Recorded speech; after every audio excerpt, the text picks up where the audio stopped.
what do those things tend to look like, right? Like, what is the liquid alternatives? Well, to me, the way that I define it is it's anything that's not large cap equity beta. So non-correlation is different than negative correlation. Non-correlation means there are going to be days and times when they go down together, right? But maybe not at the same magnitude. Not at the same magnitude, but that's a measure of volatility. A couple of years ago, a friend of mine that runs a CTA firm, John McClure, he looked at me and said, Brandon, let me tell you something. Volatility is leverage.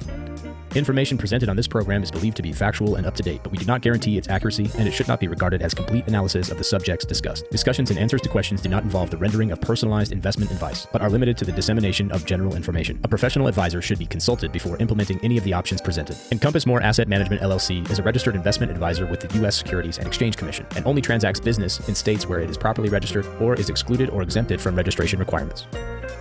Hey everyone, welcome back to another episode of the Tall Oaks podcast. A continuation on our series of how to, invest, or some asset, not how to invest, but maybe some asset classes, a series of asset classes that we think are really compelling for people to consider through what we think is going on, which is a secular debasement cycle, which again, that doesn't mean that there's never going to be a down year in the markets. It doesn't mean that inflation isn't going to come back within target for a period of time. It means over the next 10, 20, 30 years, we think that there's going to be structural inflation in the system, which is the easier way of understanding what is debasement, which is the loss of value of your dollar, right? Or the purchasing power of your dollar really going down. Look, it's not that we're crazy or making something up. I mean, it was mid 2010s and the Fed came out and said, yeah, we have a 2% inflation target. So, they're telling us they're going to do it. They're pretty open about it. And I think that there's some things that we need to consider as investors to change and adapt. So we've talked already in previous episode, just to recap it, if you're just joining us, the five asset classes are real estate.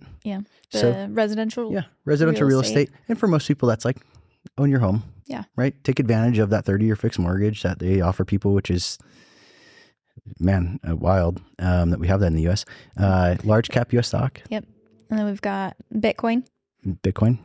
And then we have precious metals. And today we're talking about liquid alternatives. Yep. The first thing to call out really quick, and I want to get out of the air right away on this, is when we talk about liquid alternatives, there's a really important reason why I say liquid alternatives. Mm-hmm. It's really in vogue currently. If you say alternatives or alternative investments, most financial advisors that say that, or most investors that say that, are like, oh, I work in alternatives or something like that. What they mean is private equity and private credit. Yeah. And I think that's actually largely quite a dangerous and risky place, and people should avoid that unless they have significant net worth and are sophisticated investors and really can have a deep and understanding conversation about the potential risks they're taking on. Absolutely. In those investments, no matter how good somebody says they are, because they are a little bit more complicated and they're harder to understand and they don't value and here's the most important thing though, is that not only do they complicate your tax situation, they can, depending on how they're structured, increase your personal liability exposure. Mm-hmm. And then one of the really big things is like, you really can't sell them sometimes, right? So sometimes there's a lockup period. Sometimes it's just that, hey, like, sure, you can sell it, but you got to sell it to someone. And at what price? And at what price, right? It doesn't have that market discovery kind of pricing mechanism that, like liquid markets have. And so if you look in a box and say, well, most of the people in the industry are telling their clients, we do alternatives, and they mean private credit and private equity. And I'm sitting here saying, I think for most people, that's probably not the play. Yeah. What the heck does Brandon even mean then when he says liquid alternatives? Like, what is that? Yeah, I think liquid alternatives are, like, it's really important for us to just start by defining what that is, what that means, and what that can look like within a portfolio. Because again, just as a quick reminder for everybody that's listening, like all of these five asset classes that we've been talking about, we're not saying like that should be what your portfolio is, right? Like it's just that it should be a piece of that portfolio potentially, right? Or at least like, or at least something you really consider. Yeah, you know, something to consider having as a piece of that portfolio. So I love that you've already first described it as liquid alternatives versus just regular alternatives, because I think that's a huge distinction that needs to be made right off the bat. But help us understand like what are other alternative options within that liquid alternative space? Like what are some of these things that we should be looking at or considering? What are we talking about? Yeah, I think before I dive into that, I do want to address one last thing around the liquid piece. And that's that the importance of having it liquid, and I'll expand more on this later on, is that what you want to be able to do is look at your framework, and if we kind of look at the economic drivers of the other the other four asset classes, it's sort of all, U.S. economy good or U.S. print money. One of the two is the return drivers. So liquid alternatives is sort of your diversifier all of a sudden. Yeah. Well, your diversifiers, you tend to expect them to bob a little bit while everything else is weaving. And so you've now created, sort of between, precious metals, gold, Bitcoin, U.S. equities, you've created kind of this three-legged stool. Well, the liquid alternatives gives you now flexibility to make some tactical maneuvers, or, whether that looks like a rebalance in a portfolio or a major overweight or underweight. What it allows you to do is say, hey, Bitcoin's down 50%, or the stock market's down 20 or 30%, or, gold's down 15, 20%. And man, I'd really like to buy some more of that. And liquid alternatives, when they're non-correlated, they tend to give you a better opportunity set to take advantage of those opportunities because you can just sell, they're liquid. Yeah. And say, I'm going to go buy the dip on that other thing. I'm going to rebalance now. Yeah. When you have a private investment, private equity, private credit, it could be 5 years before you have the opportunity to get liquidity, and you can't take advantage of anything then, right? So I'm not saying that people shouldn't do private equity or private credit, and I'll be clear on that. I'm just saying I'm not a large fan, and I think that would look more as an interesting diversifier for somebody making a really complex plan, right? Or, and just making sure that you fully investor, understand the risks and all of the considerations going into that. Yep. So your question was, okay, well, like, what does liquid alts look like though? And everyone, there's not a textbook answer on this, right? Yeah. I think there's a lot of variation within what that can be and what that can look like. Well, let me tell you how I describe it, right? This is how I think about it.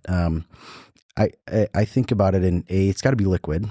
So for me, like personally, like obviously I run a liquid alt strategy that, and it's ETFs, right? It's very liquid. Occasionally use like ETNs or some other things, potentially a single stock. I don't, but people could have a single bond, right? What makes it different is that you're trying to have a system or a strategy that is not correlated to what's called the beta of the stock market. So the beta of something is a Greek measurement in a portfolio that explains how much of the return is just a result of what drove the benchmark, right? So if you have and this is candidly, by the way, and not to get too nerdy on everyone, this is why most people say though, like active managers underperform the benchmark. And it's because if you look at somebody that maybe picks stocks in like a mutual fund or something, and they say, hey, the stock market did 19% this year. We did 19.2. Well, if your beta was 1, 19% of the return explanation is the stock market going up 19%. Yeah. Right? And if your beta was 1.25, well, on risk adjusted basis, you underperform the market, right? You had negative alpha. And so that's where, a lot of these guys that pick stocks have this trouble, and it's because they're trying to pick this stocks. And that's the same thing that makes the stock market go up is stocks, right? So you have this beta exposure. So when I look at liquid alternatives, it's not that I'm never willing to trade a stock in there. It's what stocks, when, how much, and what's that stock's correlation to the market. And is the thing that's making this stock go up the same thing that's making the stock market go up at the same time? right? If it is different, and there's mathematical ways to measure that, then, it's okay to have a stock as part of a liquid alternative strategy. But also currently, for what it's worth, we're long bonds in that strategy we run. And it's not because I love bonds as a long-term investment. I mean, if you've made it this far in the series, I definitely don't love bonds as a long-term investment. However, we own them not because of the carry and the endogenous return that it might add to a portfolio. We're trading interest rates, right? We're taking a directional bet on interest rates, and that's different, right? So all of a sudden, you can combine a lot of different things that not only aren't correlated to the market, but and I'm giving away the farm here, but you want to try to make sure they're not correlated to each other, right? You want to manage that total risk exposure in a liquid alternative strategy too. So if you start trading or, you find a fund you like, that's, there's a style of an alternative called managed futures, and managed futures it's a fancy way of saying trend following, and generally in a number of markets. And so they tend to go long or short and catch secular trends, which don't always develop, but when they do, they're pretty strong, right? Yeah. So managed futures, an example, they had a really nice year in 2022. Well, it's because most of the managed futures systems picked up the short trade in bonds. In interest rates, right? And so they were short interest rates, which is something that most investors wouldn't normally have kind of access to. Right. Managed futures did it well, but and since then, most of them as a category have kind of just chopped around, right? It can be kind of painful in the short term. But all of a sudden, if you look under the hood on managed futures, you're trading lean hogs and corn and soybean and wheat and coffee and sugar. And I mean, last year there's some that really caught the trend in cocoa, like chocolate, cocoa powder. And man, that was a strong trend. This year, coffee is really emerging. And so it gives you the ability to catch these trends in markets you wouldn't otherwise trade. But that's one way of trading it, right? So managed futures it's a fancy way of saying a trend system. Yeah. Then you've got mean reversion is another trading style or trading system, and some assets are really set up well for that. And all that means is if you and candidly, listen, no one ever talks about this. Warren Buffett's a mean reversion trader. Yeah. He just has a really long time horizon, but he's a mean reversion trader. And let me explain it like this. He buys something that's undervalued. So he thinks a value is set at a certain level, say $100, but it's currently trading at $80. But he thinks the long-term average says it should be worth $100 based on valuation. So as it corrects, it's going to go back to $100. And as it gets to $110, he's saying, overbought. I'm going to sell. Look at this exuberance, right? I bought it. So I bought it with a margin of error. It reverted back to the mean. It overshot it, and boom, that's a perfect sell. Yeah. And that's the Warren Buffett style, right? So historically, deep value is a mean reversion trading style. It's just, look, if your trade length is 20 years, then you tend to just call it an investment, right? Yeah. But that's the other big one. And I would say those are really the two biggest ones. Everything is sort of some form of trend following, or mean reversion, right? Obviously, momentum factor is really big investing. Well, we see that play out in the equity markets, right? S&P 500 is a momentum driven equity strategy. Yeah. If you don't understand that component and you're a financial advisor out there, you need to get help. So there's one third category that I do warn people of, though, is that, so I kind of joke sometimes. I say, so everything's basically trend following or mean reversion. The third is just speculation. Yeah. Right. If you're just a pure speculator, we see this sometimes with people that trade options or buy lottery tickets. It's a lot of times it's just I think this is fun, so this is what I'm going to do. I think that's what I hear from a lot of people who are more into that speculation area. Well, and there, so sometimes the difference is in the person that's putting on the trade and how calculated it is. And I think this is important for liquid alts because I'm going to use Bitcoin as an example here, because sometimes we do trade Bitcoin in our liquid alternative strategy. And so if you look at just the historical return of Bitcoin, right, there's this big debate. Well, do you trade it on trend following, right? So do you try to catch the whole secular send? Do you do mean reversion where it's oversold and you expect it to come back up, or it's overbought and you expect it to go down? So, or, like, okay, those are all conversations. And what's interesting on all those is you're making a calculated decision. Yeah. You're saying, hey, fair is here. Or the way I perceive fair is at this level. It's currently at this. I expect this. There's some sort of here's analysis where it goes. around that. Here's where it goes wrong. If I'm right, here's what I stand to make. So all of a sudden you're like, I'm setting up a trade, or I'm entering into a trade with an understanding that maybe I'm taking 5 to 7% of, risk exposure. In Bitcoin, it's usually more than that. It's usually a significantly larger range than other assets. But for example, even if you're saying 10%, but I think I stand to make 40, right? And so you're taking a different set of risks and metrics and exposure than if you just look at like the historical max drawdown or return or, volatility or whatever, right? It's different because all of a sudden you're making a calculated decision. If you say, I'm buying Bitcoin because I think it just goes up no matter what, that's speculation, right? There's just no thought, just buy, right? What you find is if you are making a calculated decision like the debasement idea, hey, I've got a framework here. I think it goes up over time because of this reason. Still, I think that's kind of investing, if you will. I know Aaron says it's like saving into Bitcoin, nuance difference there. But what you find is like, if you go into like the like altcoin version of crypto, that's typically a lot of speculation. Right? You have no idea, right? People are like, oh, every coin that comes out, I buy $1 of it because you never know which one will go to $1 million. It's like, that's speculation. Yes. Nothing calculated. You have no driver, right? So that's sort of what is liquid. And if I didn't cover it well, maybe I'll readdress it. What do those things tend to look like, right? Like, what is the liquid alternative? Well, to me, the way that I define it is it's anything that's not large cap equity beta, right? We talked about what beta was. So what you don't want to do is invest in a trade that the explanation for why that trade goes up is stock market goes up. Yeah. You want it to be something that's uncorrelated with the typical stock market. Yeah. If you're okay with that, then just buy more stock market. Yeah. That's kind of what you would do, right? So, but now all of a sudden it's like some interesting things that people wouldn't normally have. A leverage exposure to interest rates is actually kind of an interesting idea. And it goes through all kinds of different seasons, and the way that we obviously run it is unique, but all kinds of things, right? You have currencies, right? So all of a sudden you can trade euros, yens, Swiss franc, dollars.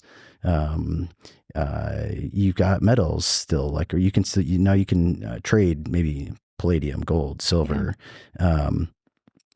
You can trade sectors maybe, right? Depending on what's going on. You want to sectors, you want to make sure that, if you're doing this or hiring somebody to do it, you want to make sure they're paying attention to the equity beta that could introduce. Commodities, right? Yeah. And within that, you can run subsystems that all of a sudden you could be trading, you could have maybe one fund in your portfolio that's trading lean hogs in a certain way, on trend, and he's trading commodities or something, you know what I mean?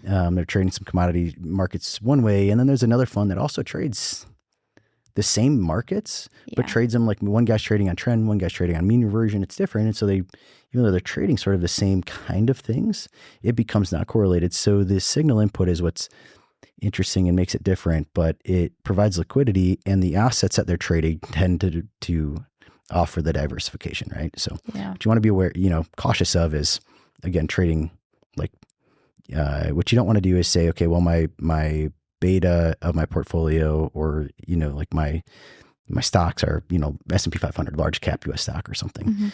And then say, so, in my liquid alternative sleeve, I'm going to have small cap stocks, and the reason why is this whole thing is about return driver, what drives return in a portfolio.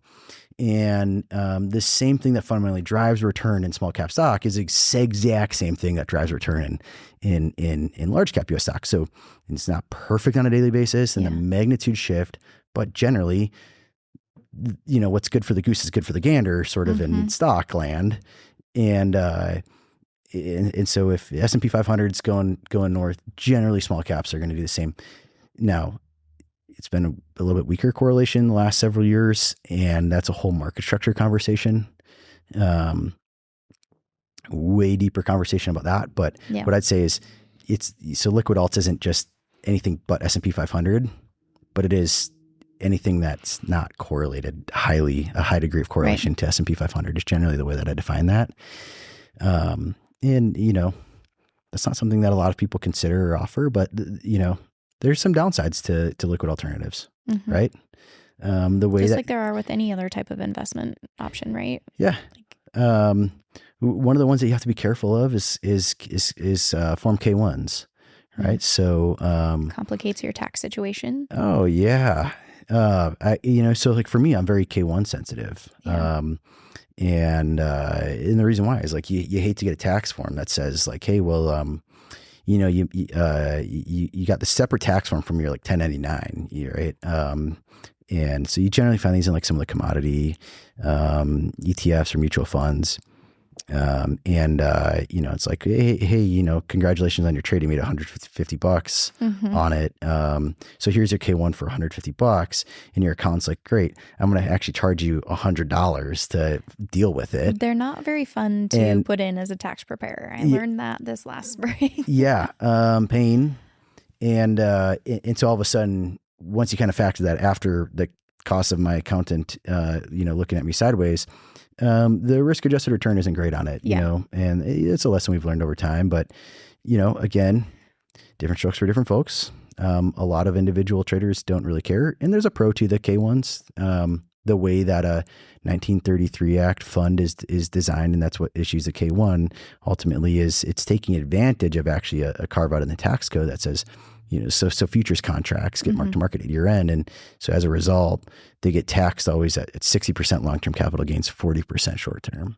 So even if you had a trade on for 2 weeks, you get some long-term capital gains tax treatment to it, which is particularly for small investors, right? If you're somebody that retired early and you have a little side trading account or something, hey, that's like a wonderful tax treatment because part of your return is probably tax-free, and if you are trading the same thing all year and you think you have a trading system or an edge, all of a sudden you got a bunch of, tax-free gain off of it and 1K1. It's not, not too bad. But you do want to be aware of the K1s. The other thing to be aware of in liquid alternatives is there can be periods of like really uncomfortable rides, right? Because remember, you're dealing with something that is intentionally not non-correlated. And, what you have to remember about non-correlated is that it's different than negatively correlated. Yes. Right. So, that's the issue. What happened to the 60-40 portfolio is people were used to this negative correlation between stocks and bonds, when historically bonds have a mild correlation to stocks. Right. But for 30 years, they were negatively correlated. So every time stocks went down, basically bonds went up. And so people were like, this is awesome. My stock, my portfolio just feels really comfortable now, because I've got 60% stocks, 40% bonds. And every time my stocks go down, my bonds come up a bit. And so it gave almost a false sense of stability to those portfolios for a long time. Well, when it changed, right, everything sort of changed. And so like in 2022, even if you said, well, bonds aren't correlated to stocks, they're just no longer not correlated. Yeah, they're just less correlated. Well, that still means at times they can still go down together. Right. And which so we really did see in 2022. In a pretty horrific way, actually. Most people don't realize 2022 was like the 2008 of the bond market. And unlike 2008 that had a recovery that began in 2009, bonds really haven't begun a meaningful recovery. And mathematically, they kind of can't. Yeah. It's the nature of bonds. But if you are sitting on a portfolio of, negative convexity with interest rates at 1%, I really don't know, if you're the advisor that put somebody in that, shame on you. If you're doing your own portfolio, it's a great indicator that you ought to to hire someone for some help, and stop listening to the YouTube influencers. Anyways, so non-correlation. Mm-hmm. So non-correlation is different than negative correlation. Non-correlation means there are going to be days and times when they go down together, right? But maybe not at the same magnitude. Not at the same magnitude, but that's a measure of volatility, really, and sort of risk, and probably more so than true volatility, but downside deviation. And so it's just, I think I focus more on, like, sometimes it can go directionally. Mm-hmm. So the thing to just be aware of in liquid alts is, like, sometimes when the market sells off hard enough, everything starts to just sell off hard enough. Yeah.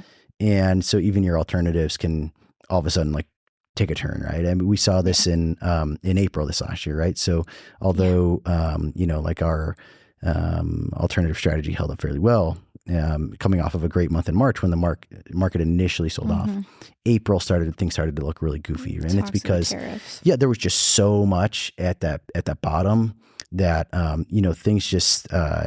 things tend to just go wild. And when there's margin calls, it doesn't matter what the economics on something were. It doesn't matter what the underlying fundamentals or how much cost basis or gains you had built in or what. If you're a big institution, you're a hedge fund or whatever, you get a margin call, they just liquidate out the whole thing. Yeah. And so everything you own got sold off, right? And that's why, there's the old saying, the only thing that goes down in the only thing that goes up in bear markets is correlations, right? And the old saying is it all correlates to one, which means it all goes down. Yeah. And for some people, that's what they really dislike that as investors, right? It's kind of like the old, so sometimes diversification, we say, like, being diversified means owning something you really don't like. Yeah. Like, if you like everything in your portfolio, you probably have a lot of the same risk and it's just all going really well right now. But when it stops doing that thing, you're probably going to be a little disappointed. Mm-hmm. And that poses a lot of behavioral risk for people, by the way. I think let's talk a little bit about some of these other considerations of using the liquid alts. Okay. I think when I first was learning about this, I was thinking, like, oh, well, it's kind of like what hedge funds do, right? Sure. That was kind of my initial thought. And so initially also higher fees, right? Mm-hmm. So let's talk about that for a minute. And, like, how accessible are liquid alternative strategies to the regular retail investor, and fees associated with that? If you're doing it on your own and not hiring a shop, they're accessible, and you can put some stuff together, and the fees can be pretty reasonable. It does cost more than buying a passive index fund. Yeah. That is the plain and simple of it, right? And there's a whole conversation around isolating alpha and what you can do with it once you find that.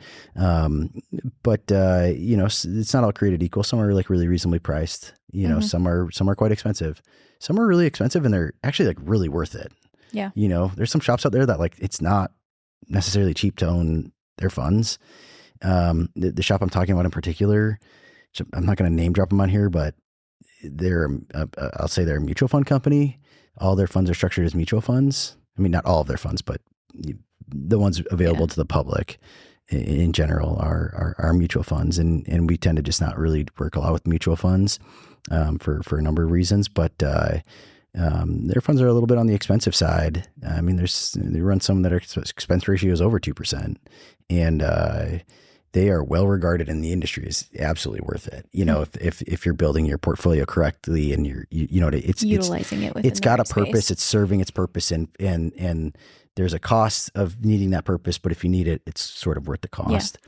Yeah. And so, like, fees is one of those things. It's like you should be aware of it. But don't be obsessed over it. Be obsessed over maybe the value or the opportunity set it's providing.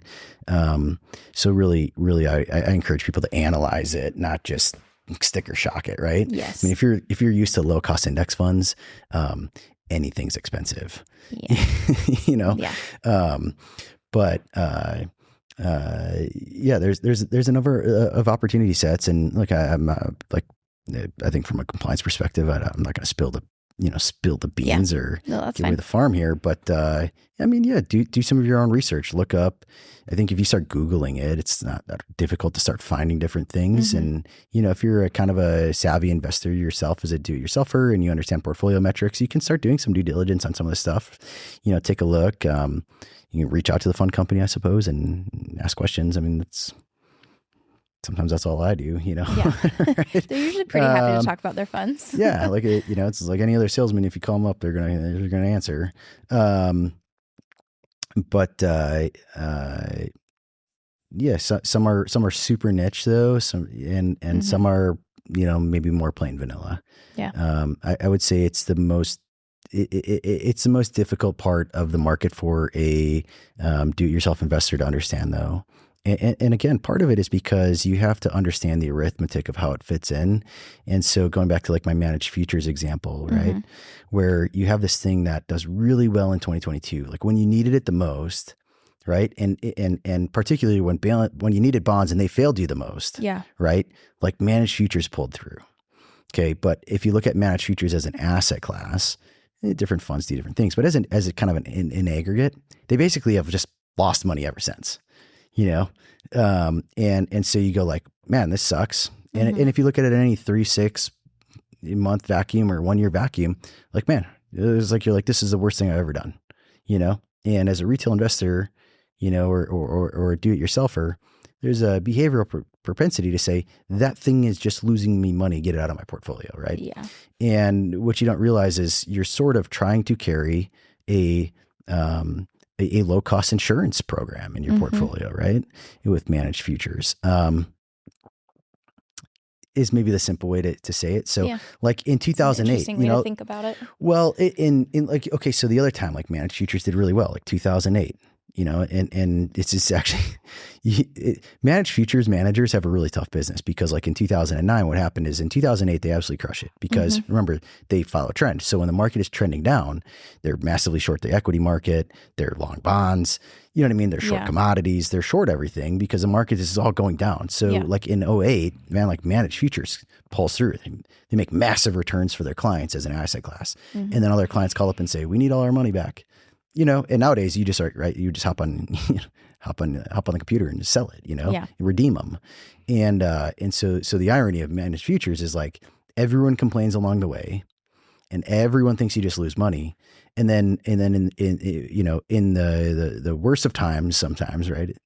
They absolutely shine. They make up for all their drag. They give you convexity in your portfolio when you need it the most, right? They give you the upside potential, the non-correlation, in fact, the negative correlation when you need it the most. And then everyone says, all right, cool, now you're fired. So kind of all roads lead to you always get really fired as a managed futures manager. It's really kind of a tough business, but interesting nonetheless. But that's why, when you're dealing with liquid alts, whether it's managed futures or a different trading strategy or whatever, you have to be able to look at it and say, there's a reason why I carry this, this fund, this product, or there's a reason why I run this system or have this allocation done the way I have it. And it may not be exactly what I want it to be for a period of time. What I need to understand is it's intentionally not correlated. And so what I'm really interested in is, are my stocks doing good right now though? So if your liquid alternatives are going sideways, make a little bit of money, lose a little bit of money, whatever, but your stocks are just climbing from the lower left to the upper right of the chart. Yeah. Then that's like, okay, okay, well, stocks aren't doing much. What's gold doing? Oh, my gold is really on a run. Well, okay, there you go, Yeah. And so, liquid alts is sort of this final, sort of leg of the stool, liquidity option. And one of the cool things is there's a lot out there. So depending on what your risk appetite is in liquid alts, you can find things that, align with maybe the way that you think the world works or the way that you think markets should work. And there's strategies that sort of trade things that way, right? You oftentimes can volatility scale liquid alternatives a lot. So what's important is you find a liquid alternative strategy that you think has alpha, right? Return in excess of the benchmark. And I encourage most people that get into alts, you want to look for something that is all alpha, has very little beta exposure, because you don't want part of the return to be, well, did the stock market do good? Yeah. Because then again, that's incorporating that correlation, more of that correlation. If part of the return is explainable by stock market did good, then you're not as diverse. It's not diversifying as much as you would hope. Which is part of the whole purpose of the liquid alt strategy within your portfolio is that diversification factor. So be careful of like letting that sneak into your portfolio that way. Hey, it's no secret to us. We look at the demographics of this show. We know that a lot of you listening are actually other financial professionals and other investment advisors. We want to go ahead and invite you. If you're looking to do something different in your career, go ahead and reach out. We're always looking to bring on high quality people that understand how to do the planning process, align with our values, and are looking to deliver high value to their clients. Please just go ahead and reach out to us. You can get us on our website, ducharmewealth.com, and we look forward to talking to you. Anyways, find something that, that resonates with you and you can find it. Volatility scaling. Sorry, that's where I was at. Volatility scaling. So the interesting thing is when you isolate the alpha and there's a lot of leverage to be found in the alternative space, right? And so a lot of times in that space, it's actually just a function of the way futures contracts work and the way like institutional leverage works. So what I tell people is like, generally the leverage is about capital efficiency, not about it's better than one S&P 500, two S&P 500s. It's not about like getting more that way. It's about deploying capital really efficiently, which is, I suppose that's probably a whole podcast in and of itself is capital efficiency in portfolios. But essentially the idea is, if and here's what I would propose to people: if you find something that is an interesting alternative, and you say, hey, okay, so all right, it's really low volatility. The return's okay, but it's nothing it's nothing spectacular.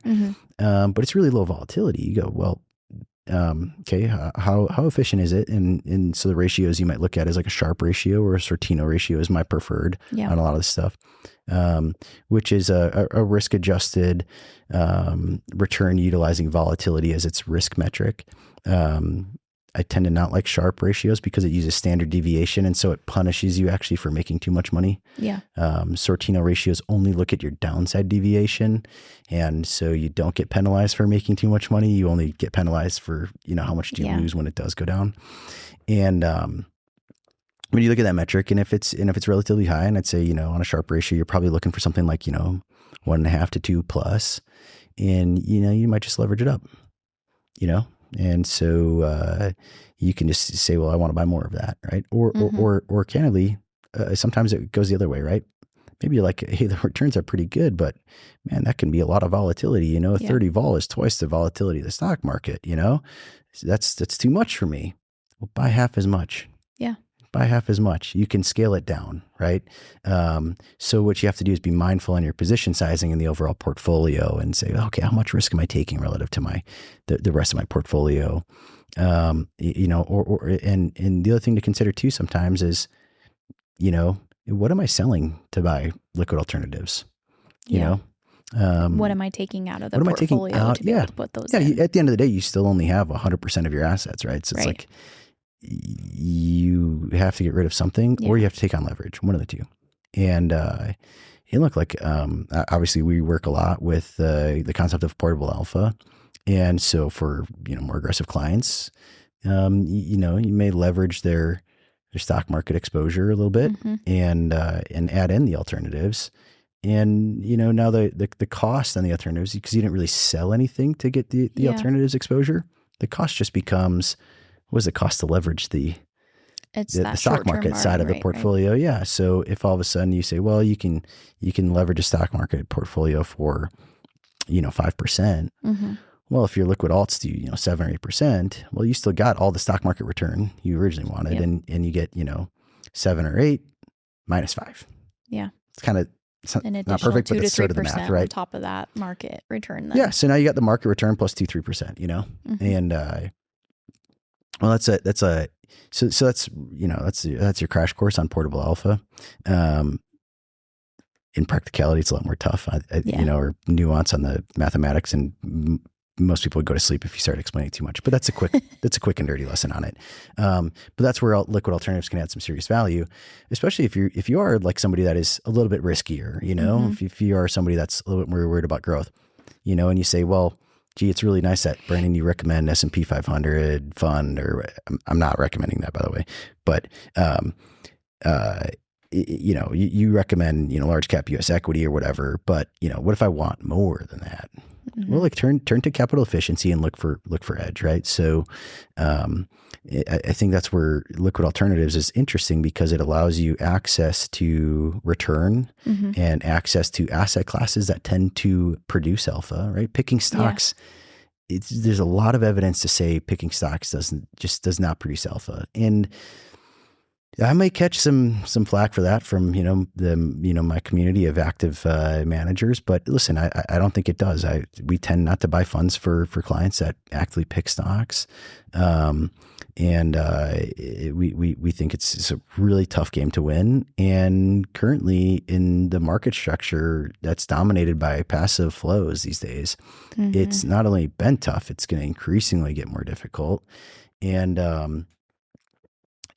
really, in order to do it, you have to be incredibly lucky. I'm going to use the word luck because it's so finite in picking the smaller stocks that outperform the market. And by the way, not getting wrong in ones that underperform. Yeah. Right. That in aggregate you outperform. So unlikely. Right. And so really what they end up doing is they end up just, and this is almost every fund the last several years. If you go back and you say like, well, I have such and such fund and it's outperformed the S&P 500, or whatever, right? I beg you, please go look under the hood. What do you really own? And what I would say is you probably own a lot more of the Meg 7 than you think you do. Right, you're probably very concentrated in the top end of the market in tech. You're pressing the winners, right? You're pressing them home, which is great in the up years. In the up years, it's great. Yeah, no one complains about it in the up years. But when the market takes a downturn, you're really going to see that and feel that within your portfolio. You're owning the thing that is oftentimes the most stretched. Mm-hmm. Now, if it's a calculated decision, that's okay. Absolutely. I think that's kind of like the whole idea of the portable alpha is like you're trying to get a better overall return for the units of risk that you're taking, right? Right. But you're simply saying, hey, there's more alpha to be had, mm-hmm. and it's easier to produce alpha. Like an active manager is more likely to produce alpha in something like managed futures, like trend, or a trading system, or any of this sort of stuff. And so if I can get that for the cost of the leverage, which is oftentimes cheap in financial markets, mm-hmm. That's a much more reasonable hurdle rate to sort of beat, right? Can you beat the stock market? Really, really, really tough. Can you beat 5%? The trick here is, can you beat 5% without it just being more stock market? Because that's just leveraging up on the stock market, right? Yeah. And in most years, that does work really well. Buckle up for the ride. But portable alpha does allow you to reach for the liquid alts and say, okay, if that does produce alpha over, cash rate or SOFR plus mm-hmm. 1, then great. I can just go, with $50 of my $100 portfolio, I can buy $100 worth of, large cap stock exposure, index mm-hmm. funds or whatever. And now I have $50 left over that I can buy the alpha side of the portfolio, the liquid alternatives. And, you just have to make sure that you feel comfortable that it's going to outpace the cost of the leverage. And mm-hmm. what you end up with is the return of the market plus, the return of the alternatives minus the cost of the leverage. And very doable, in my opinion, right? It's not guaranteed, right? And anyone that has ever worked with portable alpha will tell you, like, hey, this is there are risks. There are risks, and in particular, the biggest risk is the one that I highlighted earlier, which is there's periods where it's really two risks, in my opinion, that are really significant that you have to acknowledge if you get involved with this. Is there's periods where it's really uncomfortable because you're paying for the cost of carry, right, on the leverage, and the liquid alternatives are not doing anything. So you're dragging behind the market now, right? Well, sure.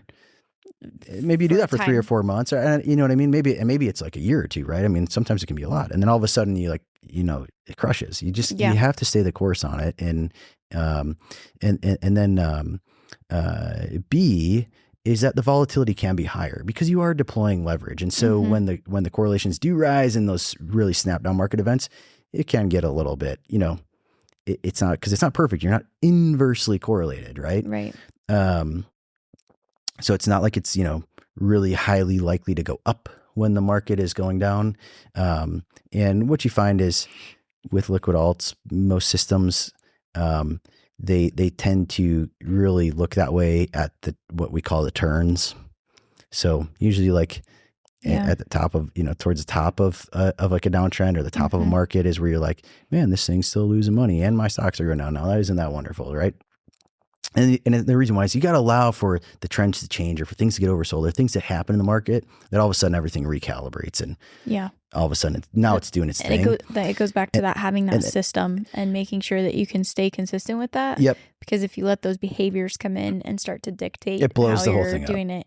Yep. Because it's just not going to work. There's periods where it looks goofy. Yeah. And there's periods where it looks goofy. And so the other turn that it tends to sort of get wrong is like the turn at the bottom. Yeah. And so a lot of those strategies, all of a sudden you go like, well, if it's mean reversion, for example, right? So you're saying, this stuff's looking too oversold, Well, this doesn't mean they're not buying 3 days too early. If it's like all of a sudden it's like, hey, it gets a little further stretched.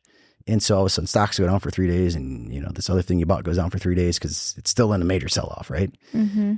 And then all of a sudden it corrects and does exactly what it was supposed to, Yep. But it took 3 days of you going, oh my gosh, what is going on here? Yeah. And that's the reality of it, right? Like, and if you can't understand these things or you go, you know what, that sounds too crazy for me. And T-bills are for you. Money market funds are for you, right? CDs are for you. And dare I say it, maybe an annuity is for you, right? Potentially. Volatility on a short-term basis is not your enemy. It is your friend. And the reason provides why, that opportunity. if the S&P 500 had no volatility, we would have no return. No. That's just the nature of it, right? Why would you ever sell something that had no volatility? Yeah. And why would everyone not buy it, pushing the price to infinity immediately, basically, right? Yeah. Now, I think the irony of that conversation is there's some market forces at play that I think will further distort capital markets over the coming years, and I think that's a whole different conversation. But that one could get pretty deep. reference my friend Mike Green for that work. That's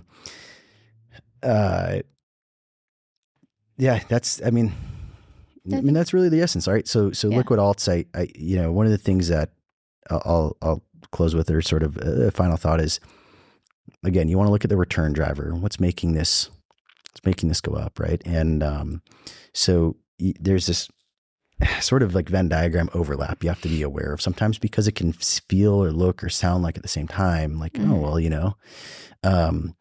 and so I'm trying to just think of like maybe a good recent example of a trade we've put on, but here's a good example. It's like gold and silver, right? So, so listen, generally speaking, the things that make gold go up are generally going to be the same drivers, the economic drivers that make silver go up. Mm-hmm. The correlation gets pretty high. So you don't want to go and say, well, I'm going to buy a bunch of gold and buy a bunch of silver. You kind of bought like a lot of gold. Yeah. Kind of just you know what I same mean? thing. And you get very minimal diversification benefit from that. So you have to be careful on position sizing and say, well, okay, so I want to own some silver because I think it's got more upside, or I like the trade setup better here, or, or I think there's some minor, diversification I get from owning both, right? Because sometimes silver does bow while gold weaves, right? Mm-hmm. Like, okay, that's totally cool. But you probably should be looking to take gold out in order to add more silver, right? Like, does that sort of make sense?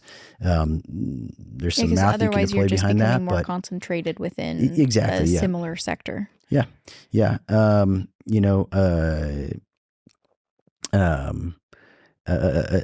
one would be like, if you, I just pay so much attention to not doing this that it's hard to think of examples that would do it. Gold and silver is the one that, is maybe the easy one. But a lot of your dynamic hedges might look this way, right? So like but they're hedges, so it's kind of a bad example. Or if you were going to say like, well, I'm going going to short the market. I'm going to buy bonds. Mm-hmm. Well, is the same thing that you anticipate making those things go up, the stock market going down? You might just want to, you need to consider just own the bonds or just short a market. Yeah. Or, right, volatility match them, right? Like look at it as one total trade, like a pairs trade, and put it in the right sizing, you know? I tend to look for things, you know, personally when I'm constructing portfolios or trades. One of the filters I'm passing it through, and there's a mathematical way to do this, but is just simply asking the question is like, is the thing that makes this thing go up the stock market going up, right? Is it like the same economic thing, right? Is the answer to why this is a good investment, U.S. economy is going to be good, you know? And if that is, then, you know, you probably don't want to do that as part of a liquid alternative, you know, strategy. And so, you know, be aware of that. Like sometimes if you reach for just like commodities off the shelf, right? Like a commodities index fund, that would be an issue somebody runs into maybe with that, right? It's kind of like, well, what makes commodities usually go up? Well, like an economy running hot. Well, an economy running hot, generally stocks are going to do okay. You know, big inflation shock may be different, but again, ask yourself the environment you're in and what's the environment you're in and what's the environment you're trying to invest for. Yeah. You know, because those two things are different components of a portfolio, right? Yeah. And sure. Any good portfolio has, you know, you can be both bearish and bullish in a portfolio, and the only difference is what's the time frame on each particular investment, right? And the position sizing. Yeah, position sizing always matters in a portfolio overall. It's probably one of the biggest lessons I've learned. It was a couple of years ago, a friend of mine that runs a CTA firm, John McClure, he runs a firm called Profit Score. And he looked at me and said, one time he said, Brandon, let me tell you something. Volatility is a leverage. And I just went, at first I was like, oh, okay. And I had to like think about it. And then like the more I thought on it, I'm like, that was profound, you know? Yeah. Because if, and it goes back really to what I explained earlier, which is, you know, okay, so there's something with, let's call it a 5% annualized rate of return, and it's 7 vol, or, you know, like 7% standard deviation. Or you can get 10% return and 14% volatility, right? Like, so you can buy one or the other. There's no implicit leverage, right? But it's the same thing, right? And so now you can say, well, I will buy the bigger one with half the capital. Yeah. You know, so the volatility now that's a way to use it capital efficient. But if all of a sudden you say, hey, so something else is just another investment, has more volatility but more return, you're leveraging your dollars into that, right? I mean, it's this idea. John, you know, his framework, he really, I believe, you know, John, if you're listening to this, you know, I'm out of pocket, let me know, you know, call me up. But you know, he's a commodity trading guy, right? So, you know, basically his idea is like, look, when the market is crazy volatile and you're having up and down days of 5%, and you're used to up and down days of 1%, and that's what you're comfortable trading is an up or down of 1% a day. Trade 1/5 as much. Do a position size a 1/5 the size. You know. Yeah. And the reason why is because when it's not volatile, but you were hoping for 1%, well, now if you deploy a 1/5 of what you normally do and it works out, you know, but it's 5x, you still make the exact same dollars you wanted, you know? Yeah. But and if it goes wrong, right, you lost the exact same dollars you kind of anticipated or were used to. Yeah.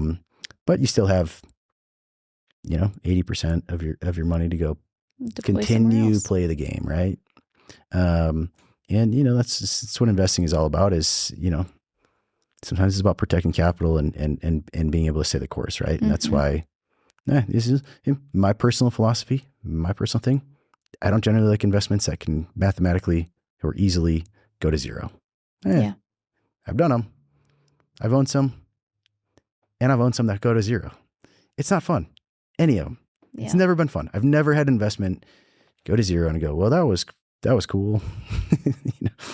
And by the way, that was my venture into crypto early on. Nothing on clients' behalf. It's a good clarification to make. Yeah. The things you do when you're, young. Okay. Yeah. That's liquid alts. I think I did my best to go over it. It's a really nuanced. It's probably the most nuanced of any of the assets. Candidly, it's probably the most difficult to do on your own as a do-it-yourself, investor. I would encourage you to just read a lot on it. If it's not if you're a do-it-yourself investor and you're like, I'm not interested in this stuff that much, and I also don't want to hire someone, right? Like, listen, maybe just liquid alts aren't for you. Yeah. I just happen to think that if you're deviating from the traditional 60-40 framework, right? And you're setting up and designing your life in this way that you're like, I own some real estate, I own some large cap US stock, I own some gold, I own some Bitcoin, I own some, whatever, right? And you have this total thing, but with a key driver, what you don't own a huge position in at all times is bonds. I think, which I'm clearly a fan, I'm not a big fan of that. Then, I think looking to liquid alts as a diversifier and a true diversifier across your portfolio, that it's not correlated to, stocks. It's not correlated to bonds. It's not correlated to commodities or any one particular commodity. Right. Yeah. And that does give you diversification, but it maybe it's just not for you if you really don't find this stuff interesting, because at the end of the day with, liquid alternatives, you have to monetize, sometimes you have to monetize them in order for it to work out, right? Like if you really do need to understand what you're doing in that area. Well, to make it worth to make the most out, to get the most out of it, you need to be able to, in 2022 say, man, these are really up. I really need to be disciplined about rebalancing, and I got to sell this thing that's up, and I got to buy the thing that's down. I got to sell the thing that I am loving right now. Yeah. And I got to buy the thing that just feels so bad to buy. Yeah. But that is where you get a huge return potential over time is really in that discipline, because you're allowing the diversifiers to give you the opportunity set to not only make money when the markets are down or the other assets are down, but it's giving you the opportunity to sell some of your thing that did go up, hopefully, or just maybe it just didn't even lose money, right? Right. Or maybe it just didn't lose as much, right? There's no guarantees. We don't work in guarantee land. And so, it gives you the opportunity though to rebalance, strategically, and there's different ways to tackle that, right? Drift, based on drift, you can do it based on calendar, right? I rebalance every Friday, or I rebalance the first every month, or I rebalance once a year. I don't, pick what works for you, Yeah. But, if you are going to get in that space and you're going to be you're going to try to go at this alone, if you really have that much interest in it, I'm actually still probably happy to give you a little bit of my time, just because I love talking about it and looking at it. That. So feel free to reach out. But read some white papers. There's some really good white papers out there. Like AQR has some really good white papers. Simplify has a really good white paper they've put out. There's a guy named Ron Piccinini that put out a really interesting white paper on tail risk. That's worth finding and reading. So it's out there. There's information out there, and you can sharpen up your skill set and do it. But it's for probably the do-it-yourself investor that's really interested. Yeah. Had a little bit more experience, a little more sophisticated in the investment area. Yeah. Investment space. It's not for beginner DIY. It's not a beginner investment class. No, that's absolutely for certain. Yeah, am I forgetting any of the nuances here? I don't think so. I think we really kind of covered it. Like the main points of it is that it's supposed to be that diversifier within the portfolio. They're liquid, right? We're not talking about like the private equity. You got to be able to sell them when you need to. And just making sure that it's not the same drivers as the beta. Yeah. Right? Like the non correlation there is really important. So I think that kind of sums it up of what we're really looking for within that liquid alt space. Just to give you that idea of why we're utilizing that within portfolios and how we kind of think about that and what you're looking at on a day-to-day basis as you're trading in our liquid alts portfolio or section sleeve, I guess is the word for it. Yeah. So it's just to give people kind of an insight into that of why we use that, how that works, what we're thinking about and what we're looking at. And yeah. Well, and sometimes with liquid alts, a lot of the trades and positions that you put on, to the untrained eye, they can carry quite a bit of risk. And so it's one of those things that you actually do have to monitor it generally every day. Yeah. You don't have to you don't have to like do something about it every day, but you need to really be on top of it. Yeah. You got to be on top of it on a daily basis. Right.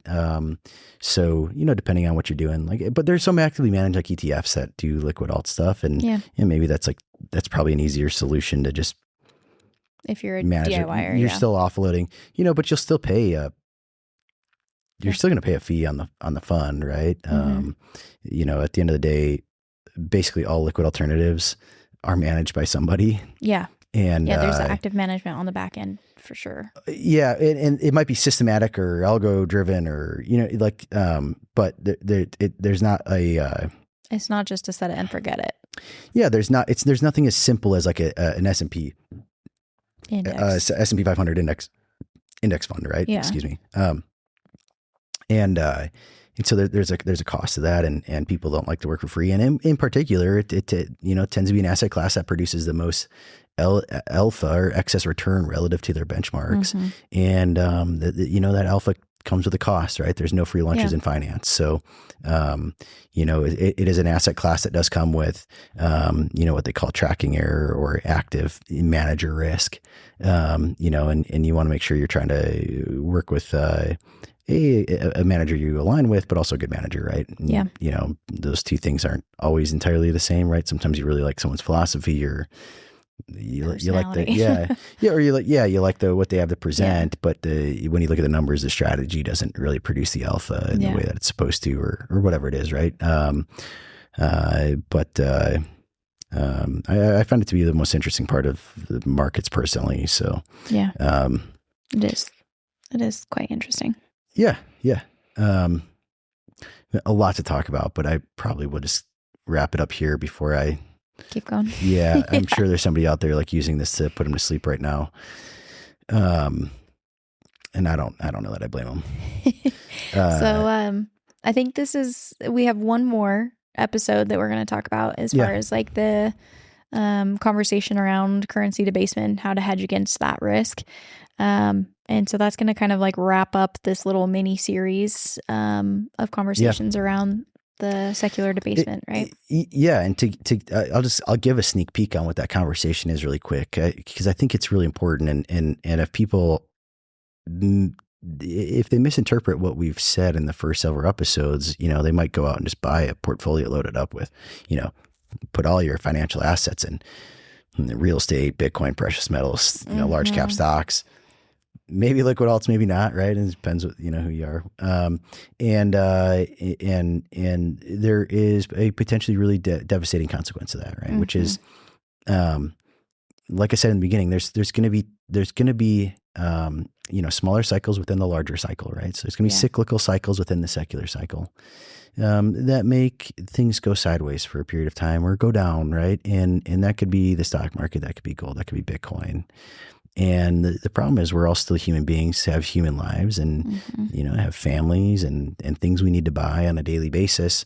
And generally we try to be in the portfolio world what we call positive carry on life, which is to say that you have a job and income coming in every month, right? And so the positions in your portfolio don't really matter that much until they do, right? Yeah. Until they do. And those, there tends to be, in my observation, growing up around the industry and watching people deal with life and money for, 2.5 decades now. Which by the way is a great way to ruin childhoods.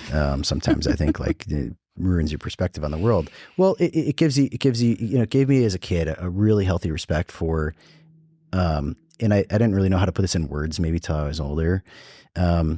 But it gave me a healthy respect for like, you can say whatever you want. That doesn't mean you're it, Yeah. And so as investors, we always say, I've never met somebody that comes into the office and they say, yeah, you know what? I'd really like a lot of performance, and no, I wouldn't like any of the risk. And no, I'm actually like a really short-term investor. So I'm going to ask you how it's going every 3 months. I want to report every 3 months how it's going. And I want to always be like no one says that. They know the air quote right answer is, oh yeah, I'm a long-term investor. Don't worry about it. Oh, only lose money if you sell, Mm-hmm. I know this interview question, it's like the old, so, tell me your biggest weakness. Oh, I'm just overcommitted. I work too hard. It's like everyone knows the answers, right? So, we can all, and sometimes it's not that they're trying to lie to me. I think a lot of times people are sort of just they think themselves. it's themselves. They just think it's the right thing to say, whatever it is. It sounds good until you experience something different. Yeah, listen, it sounds good until you lose your job in 2008, 2009. And, now you have bills to pay, food to put on the table, and what you have to dip into is your 401k. Mm-hmm. And by the way, it's down 50%. So you're selling 2 shares at the price of one, you're selling 2 shares at the price of one. And then you also have the tax consequences on top of that by taking it out early. Eating up tax consequences. So, right, which the tax consequences are unavoidable, right? Right, at that point. In that case. However, I still think that there is a point in portfolios where you just don't want to lose that much money, right? Yeah. I mean, you have to be willing to have some volatility. You have to have some kind of drawdown as investors. But you don't want 25, 30% loss in a portfolio, let alone 50, right? Or 60 or 70. And that's a hard thing to swallow. Listen, in 2022, there's people that were really uncomfortable with 15% down. The market was down 30. And those people said, but 6 months earlier, I'm a long-term investor. Mm-hmm. It all comes back eventually. Yeah. And you know what? Like, it generally does. And it will until it doesn't. And you don't know. No one knows. That's why, deploy your own financial strategy however you choose. Yeah. But, understand that's a risk. But I think in particular, one of the risks is you just have a market that doesn't really have these snap sell-offs or have, just kind of trade sideways, right? Or it sells off and it comes back, and it sells off and it comes back, but it's not really making meaningful progress. And, if you're an investor sitting there saying, well, I have, a goal on the horizon, I have an income need, right? Or I'm going to retire soon. You want to have a way to tighten up the distribution probability of outcomes. Yes. And that way is with income-driven instruments that produce a more predictable return, right? It might be less, but it's more predictable. And that's what we're going to talk in the last episode is rounding all this out, tying it into your financial plan. Yeah. And making sure that you're not taking excessive risk in your personal, financial life. And that's really the key to kind of the whole thing, bring it all together. And I think that's the framework that sets people up for good long-term success with taking as much risk as they can, but not taking too much. Yes. Right. Absolutely. So risk of peril really sucks, in my opinion. Okay. I think that wraps it up. One more. If you've been following along, we got one more, and then we'll get on to something interesting. Jim Bianco recently agreed to come back on the podcast. Oh, nice. do an outlook for next year. That'll be great. I saw him in Chicago this week, and he said happy to come back on. We've got some good stuff planned and good stuff in the works. So if there's something that we didn't cover, as always, questions, comments, jokes, you want to mock me, you hate mail, it's all welcome. Send it in. You know where to find us. We'll accept it. Yeah, it's out there. I've gotten it on Twitter or X. Sorry. Yeah. Yeah. People on X, man. If you say something negative about Bitcoin, wow, they'll come for you. Anyways, cool. Well, everyone knows where to find us. I'm Brandon Ducharme, your host, and joined again today by Carissa Bertrand, my co-host here, and colleague. So appreciate everyone signing in. See you next time. See you next time.